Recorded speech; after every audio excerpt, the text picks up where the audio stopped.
I'm so used to dealing with Sims making words up. I'm not prepared for somebody to show up and actually have a more expanded vocabulary. In this sort of interregnum between his time in Denver. And I don't know what he's asking for in this weird Byzantine, bizarre contract negotiation. The voices to play Jordan Love will be cacophonous on Monday. When he has a problem, he confronts it. He doesn't mollycoddle it. You know, what got into the Giants to be such desperate, profligate spenders in free agency? Your wide receiver depth chart has basically been denuded. And there is your football morning vocabulary. And I'm not saying this to try to be a negative nabob here. Rams defense, especially the back end, is so fungible, so changeable. It just, to me, it's so much palaver. Why would anybody care, really, if you love Bing, the Bengals? there it is, there it is. I'm going to see your rigmarole. I got the SAT word today, Peter. Rigmarole. And see your finagle. They still are in position to finagle with a win on Sunday. And I'm going to raise you a super incumbent.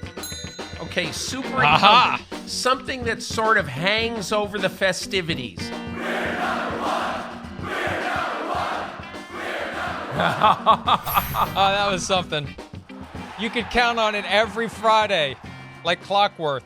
Usually not monosyllabic, polysyllabic. Today you dropped an ethos, though, which is, you know, it's too short to really count, but it's still not a word that you hear all the time. So thank you, over the years, expanding my vocabulary and the vocabulary of listeners on both sides of the Atlantic Ocean, because they love you, Peter, in the UK. I love the UK too. I've got family over there. My sister-in-law, and I got a lot of family over there, and I love being there. And look, one of the cool things about this sport, Mike, is that every week after I write my column over the last, really, I'd say 10 years or so, multiple 10, 15, 20 emails from all over the globe. I got an email from Siberia a couple of weeks ago, and this guy loves the Pittsburgh Steelers. And, you know, you just start wondering to yourself, how does someone who lives in Siberia love the Pittsburgh Steelers? And I'm fortunate because so many of these people over the years were just barely able to watch on television or to see videos or to see something.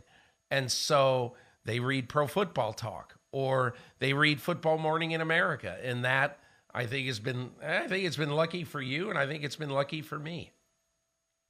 Oh, and it's great. And we hear from these people around the globe. And, you know, at times I go through, and I'm sure you have at times, like, what do we really add to the world covering a sport? Like, could we be doing something a little more meaningful? But then when you hear from the people to whom it has great meaning to have the ability to get away from the stuff they have to worry about and get a little break and have their routine and enjoy what we do, it makes me feel less worthless when we get those. And yeah, those come in, especially from the areas that are football deprived. The more football deprived an area is, the more they turn to folks like us to try to keep up with what's going on. Hi, it's Mike Florio. Thanks for watching PFT on YouTube. Hit subscribe for the latest news and analysis from Pro Football Talk.